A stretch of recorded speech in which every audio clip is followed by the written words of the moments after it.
یوم الصبحۃ یمنع الرزق، یہ حدیث کا ایک ٹکڑا ہے۔ مفہوم ہے کہ اللہ کے رسول صلی اللہ علیہ وسلم ارشاد فرماتے ہیں کہ جو شخص صبح سوئے، یعنی صبح کا وقت کا سونا رزق کو روکتا ہے۔ میں آپ کو بتاؤں کہ اس کی وضاحت میں آپ کو ایک مثال دے کے سمجھاؤں کہ انسانوں میں جو سو جائے تو اس کا رزق رک جاتا ہے اور اس کے گھر سے برکت چلی جاتی ہے۔ لیکن آپ غور کریں کہ جانوروں میں دیکھیں آپ کہ بکریاں ہیں ایک طرف جسے پوری دنیا پسند کرتی ہے، کھانے کے طور سے بھی اور پالنے کے لیے بھی، اور بکریوں کو صرف مسلمان ہی نہیں بلکہ ہندو ہو، مسلم ہو، سکھ ہو، عیسائی، سبھی بکریوں کو کھانا پسند کرتے ہیں۔ اور اس کے اکارڈنگ دوسری طرف آپ دیکھیے کتے کو کھانا شاید ہی کوئی پسند کرتا ہو، کوئی پسند نہیں کرتا کتوں کو کھانا۔ لیکن آپ اس پر بھی توجہ دیں کہ بکریاں ایک بار میں اگر جنتی ہیں تو 2 بچے زائد 3 بچے، لیکن کتے جب جنتے ہیں تو پھر اس کے بچے 8 9 اس طرح سے وہ بچے پیدا کرتی ہیں ایک بار میں۔ اور آپ اندازہ لگائیں کہ بکریاں 2-3 بچے دیتی ہیں اور کتے اتنے بچے دیتے ہیں، اس کے باوجود بھی آپ دنیا میں دیکھیے تو زیادہ آپ کو بکریاں نظر آتی ہیں، کتے بہت کم نظر آتے ہیں۔ اور کتے جو اتنے بچوں کو جنم دیتے ہیں اس کے باوجود بھی ان کے پاس اتنے بچے نہیں ہیں اور کتوں کی اتنی تعداد بھی نہیں ہے۔ آپ اندازہ لگا لیجئے خود کہ دنیا میں جتنی بکریاں ہیں اس کے مقابلے میں اتنے کتے ہیں کہ نہیں ہیں، تو آپ کو خود پتہ چل جائے گا کہ تعداد اگر اکٹھی کی جائے تو بکریوں کی تعداد زیادہ ہوں گی اور کتوں کی نہیں۔ اور حالانکہ بکریاں جو اپنی موت مرتی ہیں پھر اسے ذبح بھی کیا جاتا ہے، اسے کھایا بھی جاتا ہے، اور کتے صرف اپنی موت ہی مرتے ہیں، اس کے باوجود بھی بکریوں کی تعداد زیادہ ہے۔ تو اس کی وجہ اور خصائص جو ہیں آپ دیکھ لیجئے خود کہ بکریاں صبح فجر سے پہلے ہی اپنے گھر سے آواز لگاتی ہیں، چیختی ہیں، چلاتی ہیں کہ صبح ہو گئی، ہمیں کھول دیا جائے، باہر چرنے کے لیے چھوڑ دیا جائے۔ اور کتے اب دوسرا دیکھیے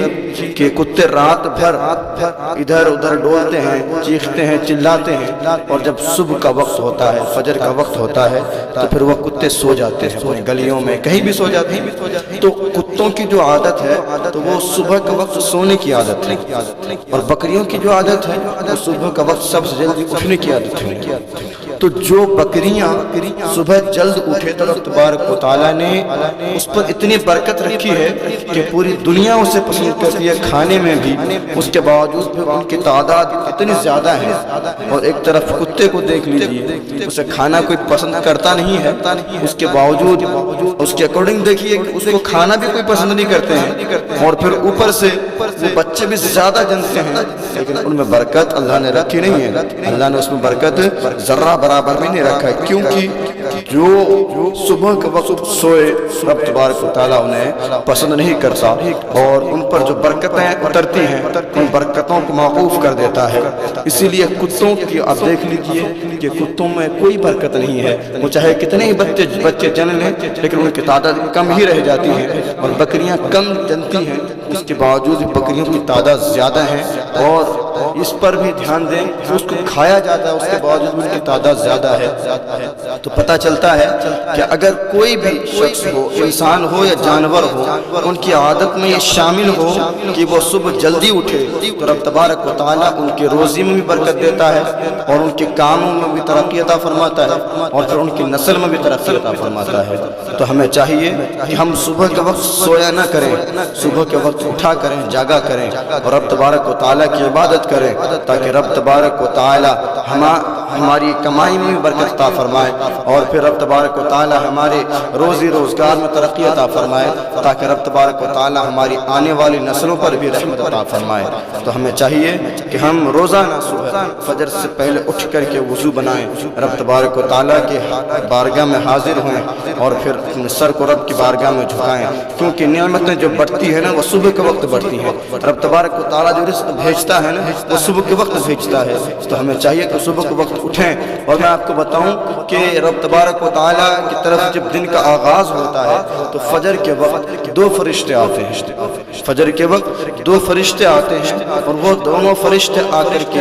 پھر وہ جو پہلے سے دو فرشتے متعین ہوتے ہیں لوگوں کے پاس، ان دونوں کو باہر بھیج دیا جاتا ہے، اور پھر وہ دونوں فرشتے آتے ہیں اور ساتھ میں دن بھر جو اس کو ملنے والا ہوتا ہے اس کی نصیب میں وہ رزق لے کر کے آتے ہیں۔ وہ دونوں فرشتے پھر وہ رزق لے کر کے آتے ہیں، اور جو فرشتے پہلے سے ہوتے ہیں وہ دو فرشتے واپس رب کی بارگاہ میں پلٹ جاتے ہیں، اور پھر یہ دونوں فرشتے جب فجر میں آتے ہیں نا، نماز کے وقت جب نماز ہو رہی ہوتی ہے اس وقت نازل ہوتے ہیں، اور پھر وہ دونوں فرشتے عصر تک رہتے ہیں، اور پھر عصر کا وقت جیسے ہی ہو جاتا ہے اور جماعت کھڑی ہو جاتی ہے، نماز میں بندہ کھڑا ہوتا ہے، رب تبارک و تعالیٰ کی بارگاہ میں رجوع ہو جاتا ہے، تو پھر وہ دونوں فرشتے جو فجر میں آئے تھے وہ دونوں فرشتے واپس ہو جاتے ہیں، اور پھر وہ دو فرشتے جو رب تبارک و تعالیٰ بھیجتا ہے پھر وہ دونوں فرشتے اس کے پاس آ کر کے رہ جاتے ہیں۔ یعنی 24 گھنٹے کے اندر 4 فرشتے ایک انسان کے پاس آتے ہیں۔ اور میں آپ کو بتاؤں کہ جب یہ دونوں فرشتے جاتے ہیں رب تبارک و تعالیٰ کی بارگاہ میں، تو جو بندہ نمازی ہے اور جو نماز پڑھ رہا ہوتا ہے تو فرشتے جا کر کے رب تبارک و تعالیٰ کی بارگاہ میں کہتے ہیں، اے پروردگار عالم، جب میں گیا تھا تو یہ بندہ اس وقت بھی تیری بارگاہ میں رجوع تھا، یعنی وہ نماز پڑھ رہا تھا، میں جب گیا تھا تو یہ حالت نماز میں تھا، اے پروردگار عالم میں جب آیا ہوں جب بھی تیرا بندہ نماز کی حالت ہی میں ہے، یعنی جب گیا تھا تب بھی نماز پڑھ رہا تھا، اور جب میں آیا ہوں تب بھی نماز پڑھ رہا ہے۔ اس پر رب تبارک و تعالیٰ اندازہ لگائیں کہ وہ رب جو ہمیں 70 ماؤں سے زیادہ محبت کرتا کتنا خوش ہوتا ہوگا کہ میرا بندہ جسے میں رزق دیتا ہوں، میرا بندہ جس کا میں ہمیشہ خیال رکھتا ہوں وہ بھی مجھے نہیں بھولتا، وہ میری عبادت میں لگا رہتا ہے۔ اور وہ بندے بڑے بد نصیب ہوتے ہیں جو نماز کو ہلکا سمجھتے ہیں، وہ بڑے بد نصیب ہوتے ہیں جو نماز کو بڑے ہلکا سمجھتے ہیں اور پھر نماز کو ترک کر دیتے ہیں۔ اللہ اندازہ لگائیں کہ وہ فرشتے جب آتے ہوں گے فجر کے وقت دیکھتے ہوں گے کہ یہ کس طرح سے ڈھیٹ پڑا ہے، کتنا رب کا ناشکرہ ہے کہ اللہ نے ہمیں جس کام پہ لگایا ہم اس کام کو کبھی چھوڑتے نہیں ہیں، اسی کام پہ ہم وقت لگے رہتے ہیں۔ اور یہ بندے ہیں جسے اللہ نے اشرف المخلوقات کہا، سب کا سردار کہا ہے، اس کے باوجود بھی یہ اشرف ہو کر کے اشرف المخلوقاتوں میں سے ہو کر کے بھی رب کی نافرمانی کر رہا ہے۔ ایک ہم ہیں جو ہمیں کہہ دیا جاتا ہے ہم اس کو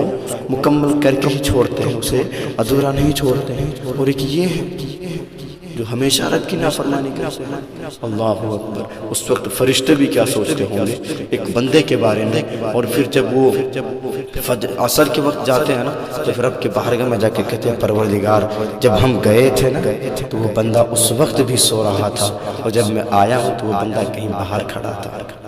تجھے تو یاد ہی نہیں کرتا، تیری عبادت ہی نہیں کرتا ہے، وہ تو اس لائق ہی نہیں ہے کہ وہ اس کے لیے تو کچھ بھیجے، لیکن وہ پروردگار 70 ماؤں سے زیادہ محبت کرتا ہے، وہ اپنے بندے کو کیسے چھوڑ دے؟ وہ رب تبارک و تعالیٰ فرماتا ہے وہ ایک دن آئے گا تم اس کے پاس مسلسل جاتے رہو، لیکن رب تبارک و تعالیٰ کسی سے رزق نہیں چھینتا۔ وہ کہتے ہیں نا کہ جب رب تبارک و تعالیٰ ناراض ہوتا ہے تو رزق نہیں چھینتا، بلکہ رب تبارک و تعالیٰ اس کی پیشانی سے سجدے کی تڑپ کو چھین لیتا ہے اور اس سے بڑا